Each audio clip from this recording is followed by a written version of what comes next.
Hi, this is Dennis with Second Chance Tackle, back to preview some of the stuff that I got this past weekend. But this wasn't an ordinary garage sale. It wasn't a yard sale find. It wasn't anything like that. As a matter of fact, it's kind of bittersweet. But my uncle, who I learned a lot from about fishing, he used to build custom rods, he used to make his own lures and the like. Well, he's in his 90s now. And a cousin of mine that I've been staying in touch with actually brought over a box of stuff that my uncle no longer uses. He can't get out there and fish anymore due to health reasons, and my cousin thought that I would like to have them and see what I could do with them. So there's a whole bunch of tackle here, and there's a couple of reels, so I thought I would share them with you, tell you a little bit about the projects that I hope to make out of these, and we'll see if we can get them fishing again. So first, there's an awful lot of crankbaits in here, and some stick baits and the like. And he was a bass fisherman. It was always interesting. We're along the northern mid-Atlantic seaboard, and we have a lot of great ocean fishing. He would get seasick.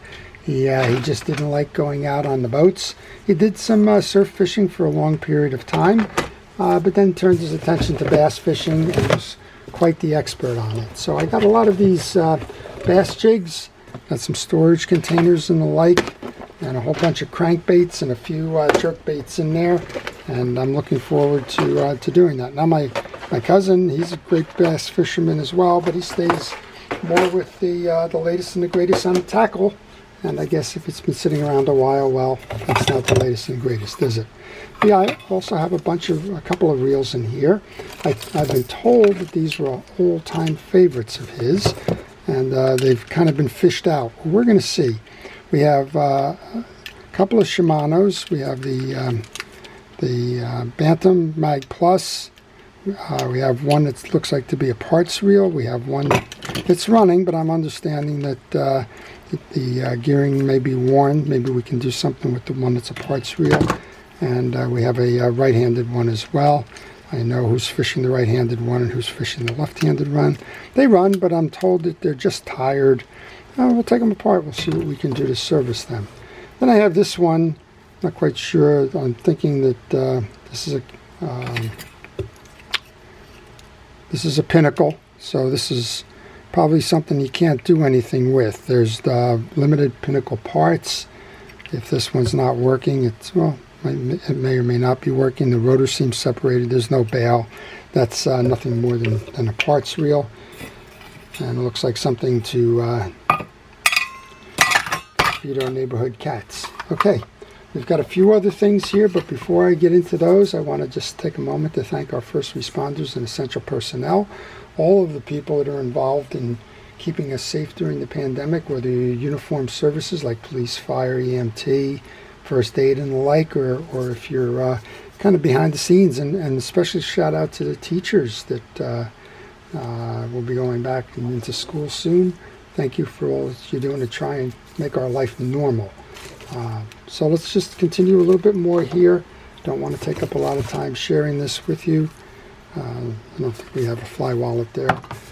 We have some handles, always good. This looks like the insides of that Bantam reel that was just found, so maybe we can rebuild that one. I'm not sure. A little bit of a rattle trap here. Handles are always good. I just had somebody bring a reel by the other day. They fell on the bank while kind of starting to wade into a creek, jammed up their reel, broke the handle. It's better than breaking a bone. Okay, another Shimano spool probably belongs with that group. A couple of manuals. Anybody saves manuals, it seems. The boxes go. There's an Abu manual. These are always fun, and I keep threatening to do a little video on actually using the manual, because nobody does. Right? We get the manual, we throw it in the box, and we forget about it. And the manuals always have good information in there. They have an awful lot of information in there. Here's one on the synchro drag for the Ambassador. They have information on how to cast them, how to put the line on the spool, how to service the reel. A lot of folks ask me, how did I find the the way to install the anti-reverse springs on the Penn Long Beach reels. Well, it was easy. It was in the manual, and there's an awful lot of that stuff. Here's one how to push the free spool. Here's useful knots. So the manuals are more than just how to submit a warranty claim, and that's always good. I just had somebody contact me on the 2-speed reel. They had asked me if I can service that reel for them. Well, here's a little note on this, the 2-speed control reels and how to operate them. So maybe I'll prime up on that while Tim packages his reel to send in. So a lot of interesting stuff here.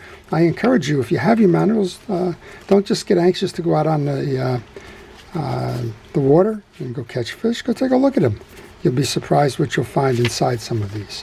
So I'm glad that those are actually there. I've got some these connectors. I always like these, the loop connectors.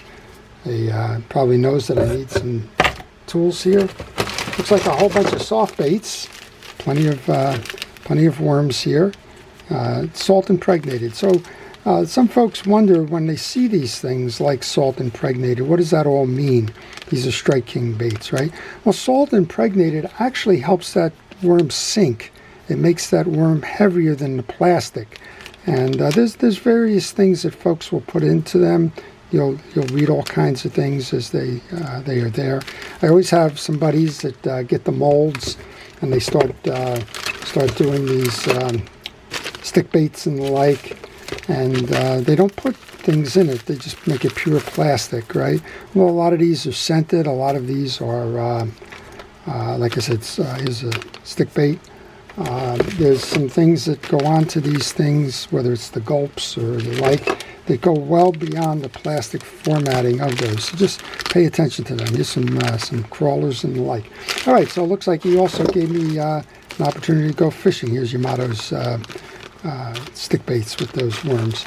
So some fun there as well. I think he's trying to take care of me. I think he's telling me get out of the shop and do this before I can't do this any longer. He probably has come to the recognition he can't do it any longer, and is probably just kind of sending me one of those messages. Looks like a Mitchell spool, a couple of Shimano spools. Here's the custom 2000s.